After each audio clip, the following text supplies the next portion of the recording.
बागेश्वर धाम के पीठाधीश धीरेन्द्र कृष्ण शास्त्री एक नए विवाद पर अब सुर्खियों में हैं।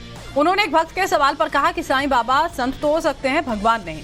उनके इस बयान पर साईं बाबा के भक्त बागेश्वर सरकार से नाराज हैं।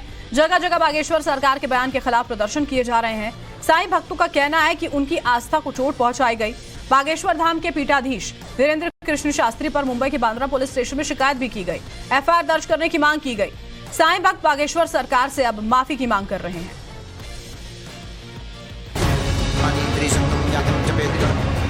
साईं बाबा भगवान नहीं है। धीरेन्द्र जैसे पाखंडी जो कहते हैं कि साईं बाबा नहीं है, हमें उसकी सर्टिफिकेट की कोई जरूरत नहीं है, क्योंकि हम साईं बाबा को दिल से मानते हैं। बागेश्वर धाम के पीठाधीश्वर धीरेन्द्र कृष्ण शास्त्री और विवाद इन दिनों साथ साथ चल रहे हैं। अब की बार विवाद शिरडी के साईं बाबा पर दिए बयान पर हुआ। यूं तो साईं बाबा पर भी समय समय पर सवाल उठते रहे, लेकिन अब की बार ये मोर्चा बागेश्वर सरकार धीरेन्द्र कृष्ण शास्त्री ने संभाला। बागेश्वर सरकार मध्य प्रदेश में जबलपुर के पनागर में श्रीमद् भगवत कथा कर रहे थे। कथा के आखिरी दिन डॉक्टर शैलेंद्र राजपूत ने साईं बाबा पर सवाल पूछा। पंडित धीरेन्द्र कृष्ण शास्त्री ने जवाब देते हुए कहा कि साईं बाबा संत हो सकते हैं, भगवान नहीं। क्या सवाल था और क्या जवाब, अब जरा पूरा प्रसंग समझिए। शंकराचार्य ने साईं बाबा को ईश्वर का स्थान नहीं दिया और इसलिए बागेश्वर सरकार साईं बाबा को भगवान मानने से इनकार करते हैं। डॉक्टर शैलेंद्र राजपूत के सवाल के दूसरे हिस्से का भी बागेश्वर सरकार ने जवाब दिया। सवाल यह था कि हिंदू रीति रिवाजों से ही साईं बाबा की उपासना होती है। इस पर बागेश्वर सरकार का यूं तो उन्होंने कहा कि कई लोगों की साईं बाबा में आस्था है, मैं उनकी भावनाओं को ठेस नहीं पहुंचाना चाहता, लेकिन साईं भक्तों की आस्था और भावना को ठेस पहुंची। साईं भक्त सड़कों पर निकल आए, बागेश्वर सरकार के खिलाफ नारे भी लगाए। बागेश्वर सरकार का बयान सोशल मीडिया पर वायरल हो गया। जल्दी ही साईं बाबा के भक्तों तक बागेश्वर धाम के पीठाधीश की साईं बाबा पर की गई टिप्पणी पहुंच गई। साईं बाबा के कुछ भक्तों ने आक्रोश जाहिर किया तो किसी ने कहा कि साईं बाबा को धीरेन्द्र कृष्ण शास्त्री का सर्टिफिकेट नहीं चाहिए। धीरेन्द्र जैसे पाखंडी जो कहते हैं कि साईं बाबा नहीं है, हमें उसकी सर्टिफिकेट की कोई जरूरत नहीं है, क्योंकि हम साईं बाबा को दिल से मानते हैं, तो हमें उनकी सर्टिफिकेट की लगता है जरूरत नहीं है। तो हम यही कहेंगे कि जो धीरेन्द्र जी हैं वो एक पाखंडी हैं और उन्हें नहीं समझ आ रही कि बाबा जी क्या है। तो जब उनके चमत्कार वो देखेंगे तभी उन्हें पता चलेगा कि बाबा के जो भक्त है वो चारों तरफ है, और ऐसे पाखंडी बाबा है जो पॉलिश बाबा है, एसी में रहने वाले बाबा है। इनका एक ही काम है जिस बाबा के ऊपर अनाप शनाप आरोप करना और बेताल वक्तव्य करके अपना टीआरपी बढ़ाना। तो हम इस पाखंडी हिंदू बाबा का यहाँ सभी शिरडी ग्रामस्थ और साईं भक्त निषेध करते हैं और हम उसे खुली चुनौती देते हैं कि आपको किसी भी तरह का डिबेट करना है तो आप हमारे सामने आओ। बागेश्वर सरकार के बयान से साईं भक्त आहत हैं और गुस्से में। धीरेन्द्र कृष्ण शास्त्री की दलील है कि सनातन में कालांतर से गुरुओं की उपासना की परंपरा रही है। गुरु को ईश्वर के ऊपर स्थान दिया गया। उन्होंने फिर लेकिन भक्तों के लिए उनके श्रद्धे के बारे में कुछ भी सुन पाना मुश्किल होता है। यही हुआ, साईं बाबा के भक्त सड़कों पर तो निकले, बागेश्वर सरकार को बुरा भला भी कहा।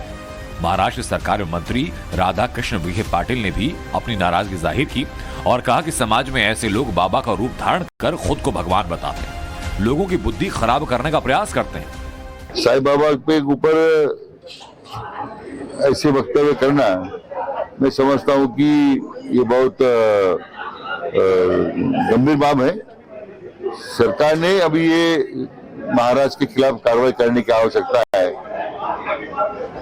लोगों को गुमराह बनाने के काफी उदाहरण उनके माध्यम से सामने आ रही है।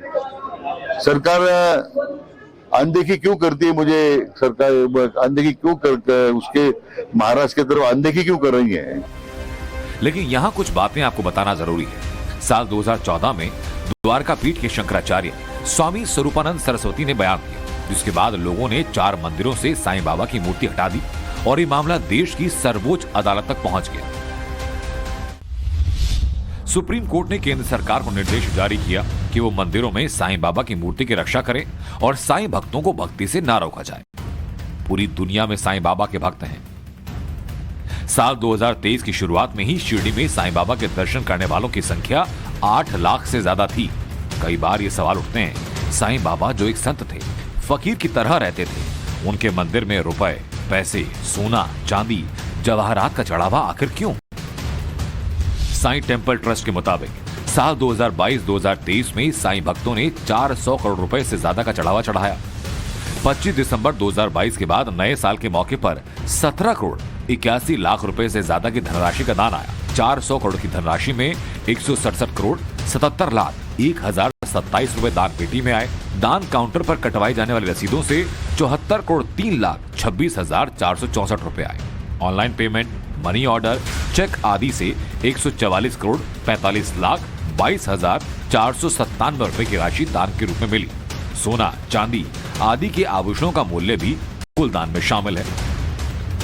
बहरहाल बागेश्वर सरकार पर मुंबई के बांद्रा पुलिस स्टेशन में एफआईआर दर्ज कराई गई, लेकिन ऐसा पहली बार नहीं जब बागेश्वर सरकार ने साईं बाबा को भगवान मानने से इनकार किया।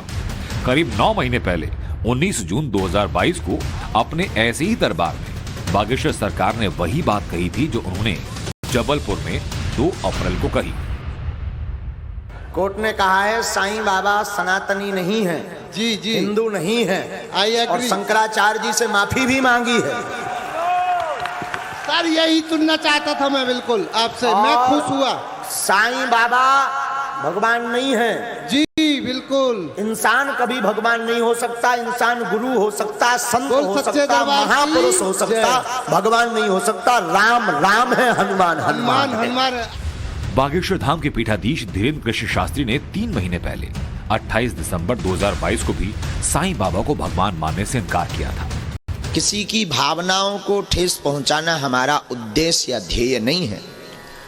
जिसकी प्यास जहां बुझे उसके लिए वही समुद्र है।